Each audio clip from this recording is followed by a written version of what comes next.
Eh. So ito, medyo mahirap na yung shape na to. Kaya gagawin ko simple. Hahatiin nyo sa simpleng shapes. So ginawa ko, mula dito sa leading edge ng chord tip, nag-straight down ako. Kaya ngayon, mayroon akong tatlong triangle na nabuo. Una, itong pinakamalaki. Kasama tong broken line. Pangalawa, itong medium. Ito, may triangle na upside down. Yung pangatlo, itong maliit na triangle na nandito. Kasi nga, kailangan kong ibawas tong triangle na to para makita yung area ng stabilizer ko mismo. Next, ito 120. According sa try ko, itong katabi niyang angle ay 60. Okay, ito ay 60. Meron akong isang malaki pang triangle dito. Sabi, sa rule ng triangle, ang sum ng angle, ng tatlong angle, dapat 180. Kung ito ay 60, ito ay 90, and dito sa taas ay 30. Ngayon, itong broken line na to, at yung chord tip, right angle yan. Kung ito ay 30, ang nandito ay 60. So, ito lang ang kailangan nyo para makapag-solve na dito sa buong triangle na to. Sino may tanong? Sino may tanong kung ba't 60 to? Ulit, sir? Pero na yung Panga? sa babae. Sa panga, sir? Ilang yan. Ako nga, ito ay 120 nga daw. Yes, sir. Ito ay straight line. Kapag straight ang line mo, ang degrees mo doon ay 180. So para maging 180 to, kailangan mo magdagdag na 60. So 60 plus 120, 180 kaagad. Ngayon, ito na yung triangle na titignan natin. Ito na yung triangle na titignan natin. Ito ay 60 nga. Ito, right angle, 90. Therefore, ito ay 30. Masakay sa'yo ang kulay 180. Oo, basta mabuo ang 180 kasi nga, ito ay triangle, tatlo yung angle. Pagka pinag-add natin yung tatlong angle na to, dapat 180 na naman yan. Ito, meron ka ng 60. Meron ka ng 90. Ano ba yung kulang mo para mag-180? Yung 30.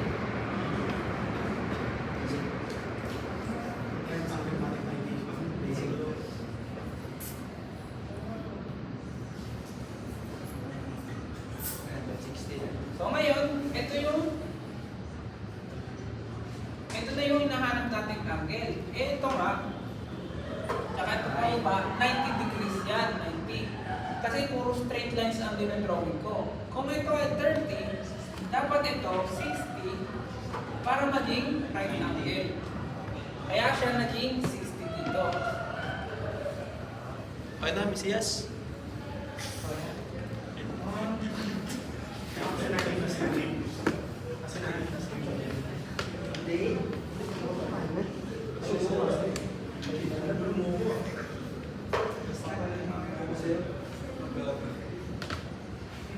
Ano yan, pre? Tanong ka pa?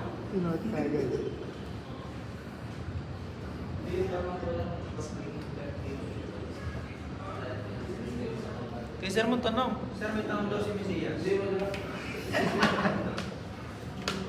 Tinatanong mo kasi dyan.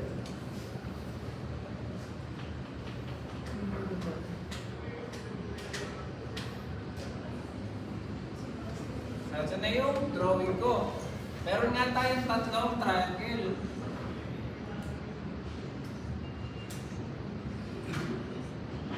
So meron tayong tatlong triangle. Nung hinati itong shape na to sa simpler shapes pa.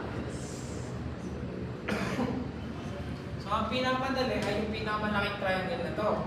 Kailangan natin, ang area kasi ng triangle ay 1/2 base times height.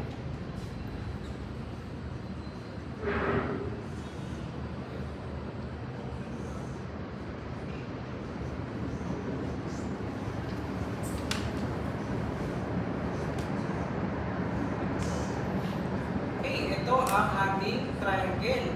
Problema, may missing kang part dito. Ito yung mo 1/2 base times height natin eh. Pero ito, hanggang dito lang yung A. Ano yung value nito? Pwede natin malaman yan through dito sa 5 na to.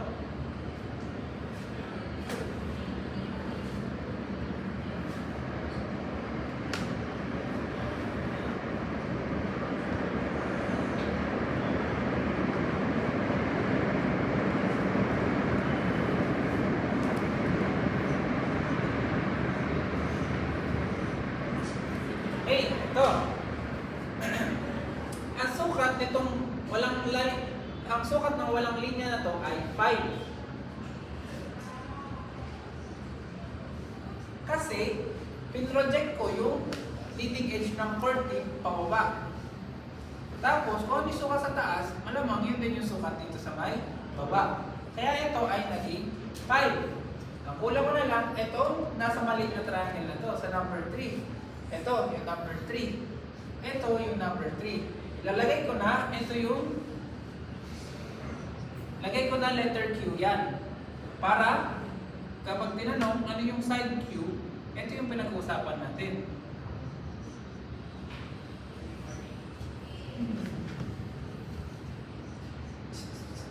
HQ. Ayan, ito yung Q, ito yung Q, ito yung Q. Paano natin kukunin yung Q na to? Diba nga, itong angle na to ay 60. Kaka-prove mo lang kanina. 20. Ito ay naging 60. So, ito na yung triangle ko. May angle ako, tapos may dalawang sides ako.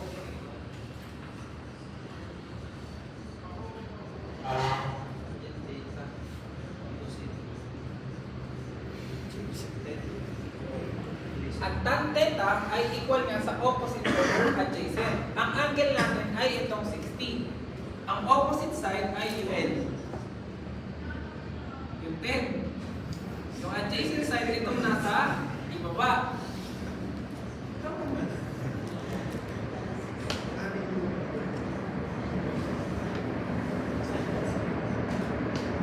Kaya magiging ganito ang equation nyo. Tan 60, kasi 60 degrees na, ang opposite side ay yung 10. Tapos, ang adjacent side ay yung 5 plus Q. Itong buo na to. Kaya naka 5 plus Q yan.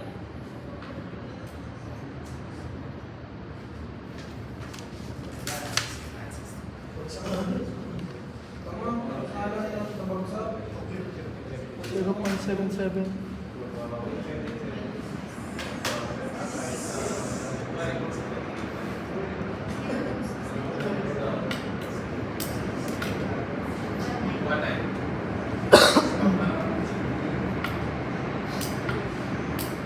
So ngayon, ang value ng Q, itong Q na to, yung Q na nandito, yung Q na nandito ay ito, nakasulat dito. Dahil sa A. Yes, sir. Yes, sir.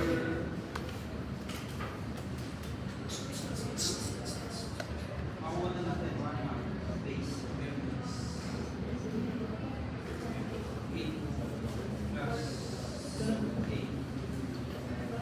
So ito na ang triangle na pinakamalaki, number 1. Meron ka ng height, meron ka ng base. A plus A, A plus A. May value ka dito dapat sa A. So anong area? 8.7.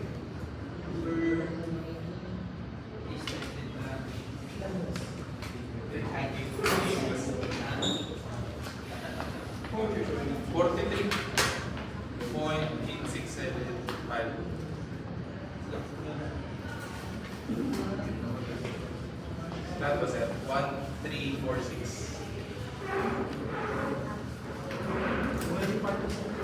Hey, meron na tayong area ng pinakamalaking triangle. Next na, itong dito sa number 2 naman, yung baliktad na triangle.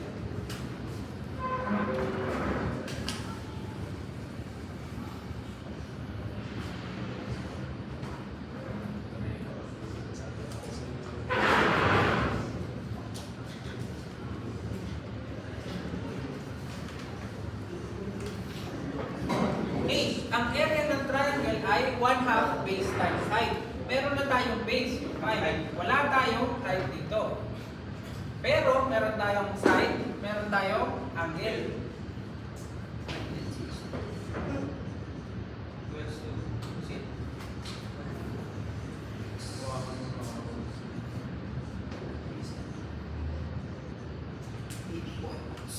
Okay, dito, ang opposite side natin ay yung hinahanap.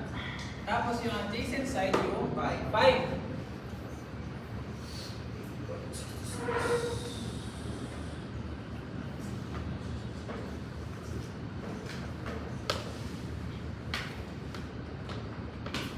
Sa 8.6602.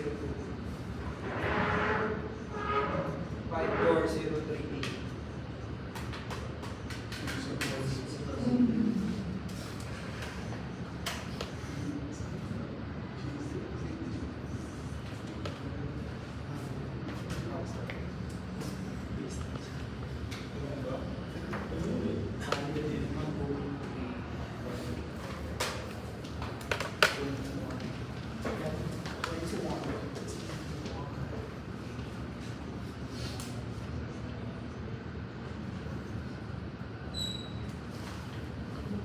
Okay, so meron ng base, meron ng height. Ano sagot? 21.6506. 3509.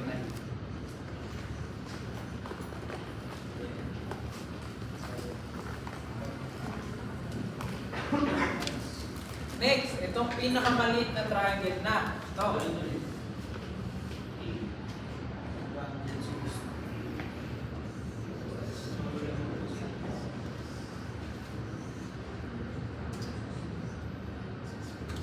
Dito sa maliit na triangle na to, wala tayong heights.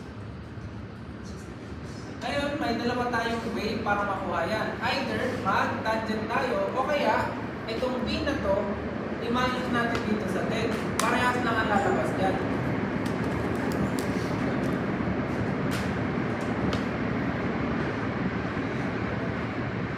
So ito yung base, ito nga yung height. Dalawa yung way. Yung 10 minus B, kasi nga, itong part na to ay B. Pag minawasan natin ng 10, matitira tong broken line dito. O kaya, pwede tayong mag-tangent kasi may 60 ka dito. Ano sagot, area? 1.3397.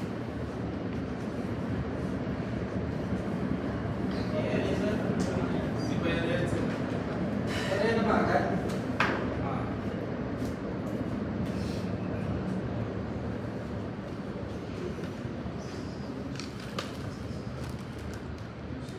0.518. Ano sagot dito sa 10 minus B? 1.33. Hindi ko na maalala sa isa. Hindi lang, sir. 1.3397. 4596.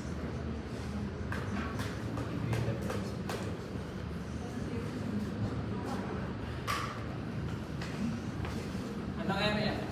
0.5181. 5181. 48. 5541. Okay, so meron na akong tatlong area. Ang hinahanap nga natin na area ay yung vertical tail natin. Yung vertical tail natin, ito. So dapat itong triangle na to ay naka-minus. Kasi hindi naman siya belong.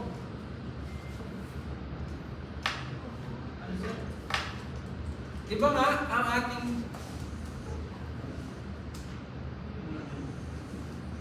ito ano yung itsura ng wing natin. Eh nung ginawa kong shapes,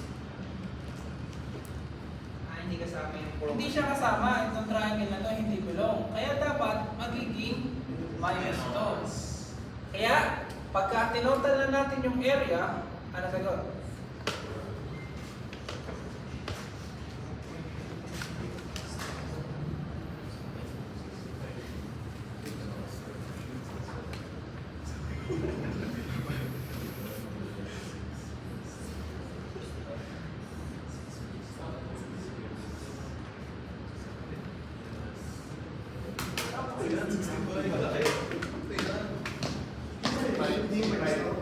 Hindi.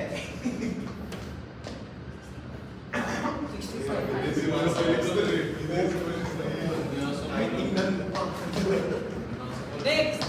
ang x bar saka y bar. Unahin ko yung sa number 1 ulit. Ito kasi yung datum line natin. Para madalian tayo, lagi natin ilagay yung datum line sa bottom left ng mga drawing. E kapag ito kasi nilagay nyo sa gitna, kayo pa ang mahihirapan. Kaya lagay natin dito sa bottom line para lahat ng inyong coordinates ay positive. Kasi ang nasa right ng origin ay positive, nasa taas ay positive. So dito muna ako sa pinakamalaking triangle sa number 1. So ito nga yung drawing ng ating triangle. Eh yung origin nandito kasi.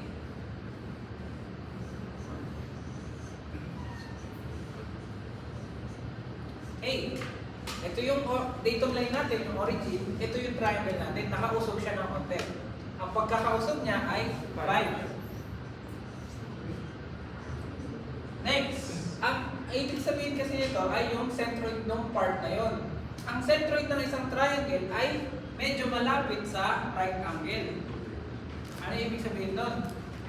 Pag sinerge nyo kasi, ang centroid, yung x and y ng isang triangle ay either 1/3 or 2/3. Depende sa orientation ng triangle nyo.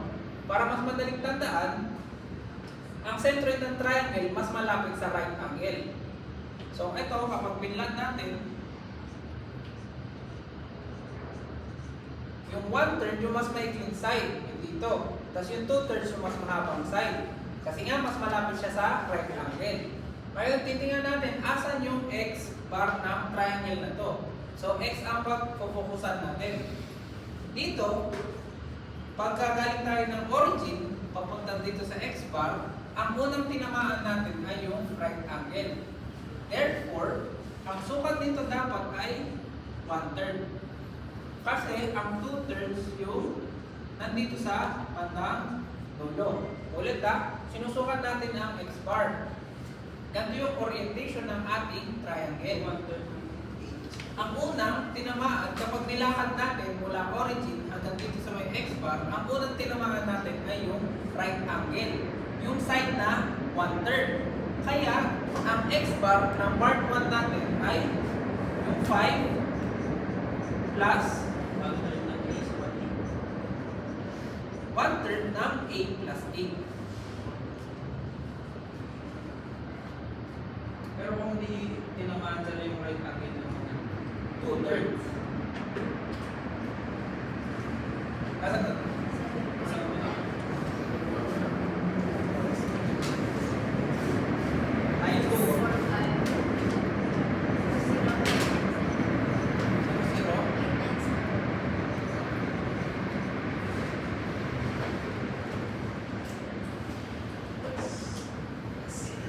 Next, yung y bar naman. Dito nga tayo magsisimula sa origin. Ang y bar ay either yung 1/3 or yung 2/3. Kapag inangat natin to, ang unang dadaanan niya ay yung right angle. Kaya 1/3 yung gagamitin natin.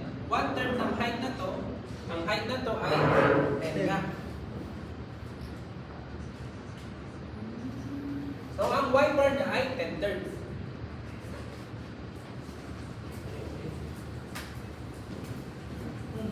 Dito naman tayo sa part number 2, sa medium triangle. Ito, yung baligtad.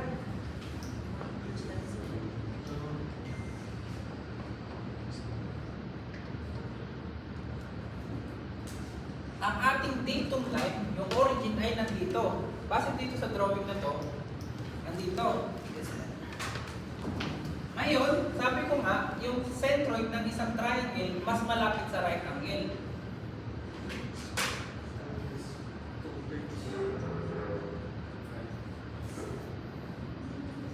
So ganyan, ito nga yung centroid. 2/3 at 1/3 na hati. Ngayon, x bar tayo. Magsisimula tayo sa 0 dito. So sabihin ko dito. Ang una nating matatamaan na side ay yung 2/3. Kaya 2/3 yung x natin dito. Ang sukat ng chord tip natin ay 5. Kaya 2/3 times 5. Kaya 10/3.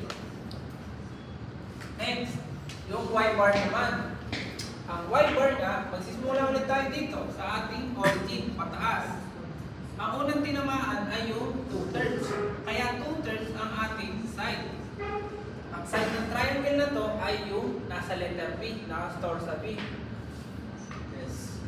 Pero bago natin tamaan itong 2/3 na to, na triangle, meron tayong sukat dito. Yung sukat na yun ay naka-store sa C. Kaya, ang y bar ay 2/3 B plus C.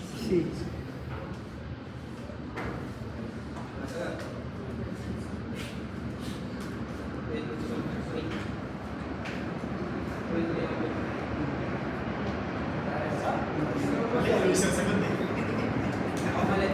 7.11. 32486. 54.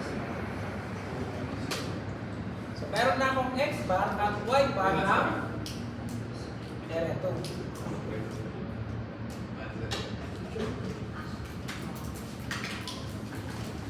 Dito naman tayo sa pinakamaliit na triangle, dito sa triangle number 3.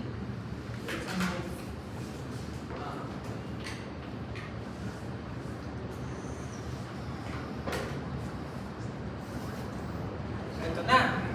Ang x bar nito ay malapit nga sa rectangle. So, dito yan. Ngayon, ang datum line ay andito sa kaliwa. Tapos may distansya to na 5. Ang side na to, yung base ng triangle na to ay nakastore sa A. So ngayon, ang x bar na itong triangle na to ay 5 plus 1/3 ng A. Bakit 1/3? Kasi nung bumabang mula sa datum line, ang unang tinamaan natin ay yung 1/3 na side. Kaya 1/3 yung i-consider natin. So, 5.7.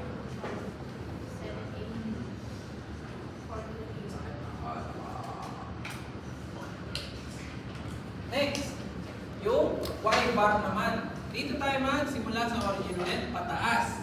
Ang unang tinamaan kagad ay yung 1/3. Ang 1/3 ng C yung sagot dito. Ang side pala na to ay yung tangkad ng ating triangle ay C, nakalagay dito. So, ang y bar ng ating triangle na to ay 1/3 ng C. 0.44. 6581. 9871.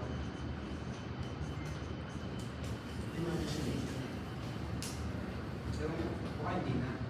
Hindi pa. Seryo lang. Seryo lang. Okay na yung susunod yun eh. Ang mga magiging negative. Negative times Okay? Yung solution natin. Ang formula nga ng centroid, sabi ko kanina,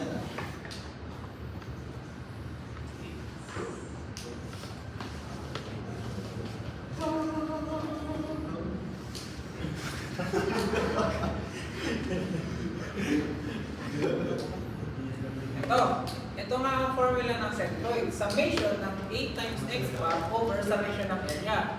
Ito, ay hindi ko pala, wala pa tayong x bar. So ngayon, ang gusto kong gawin yung next ay yung area times yung x. Kasi total niya yun.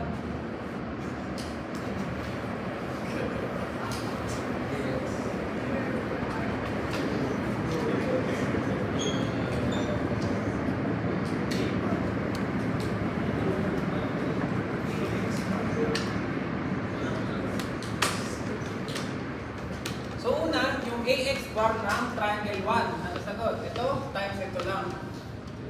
Tapos, ay bar. At area times ito, y na nandito.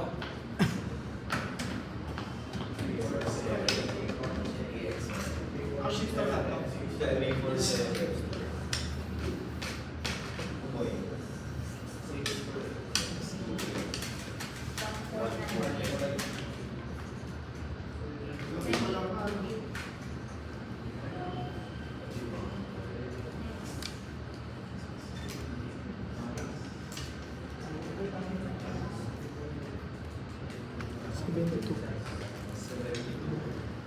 Ano yan?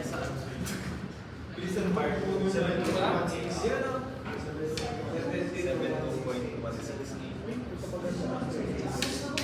783.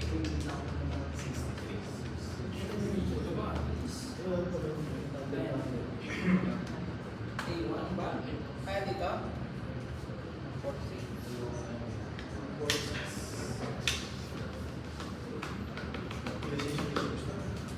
Ang gagawin mo?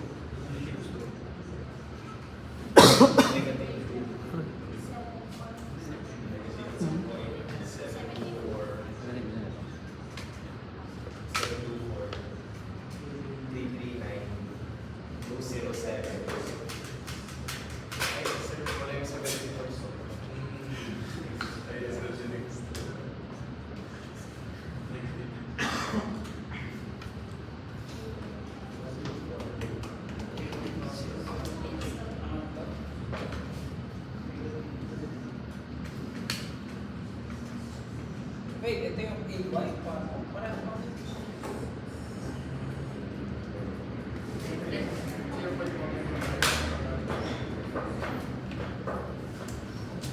AY. Ganyan, ganyan. Sabihin ako ba?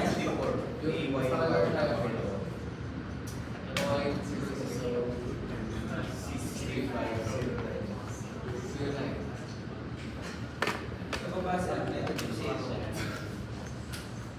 2, 3, 1, 3. Ba't sa atin ang kayo?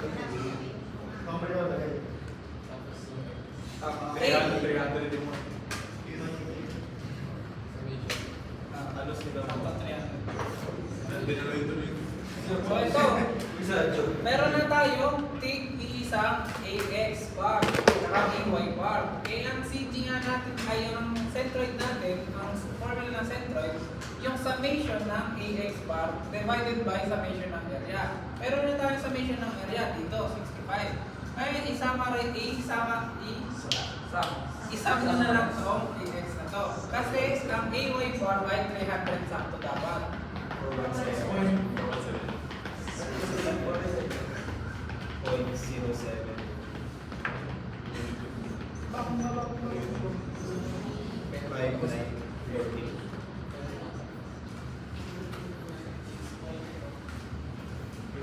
Ano, X ano naman?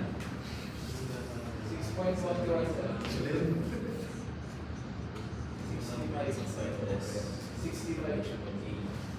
Galing naman na. 0.1. Galing na naman. Nakalinya yan. Galing na. 5.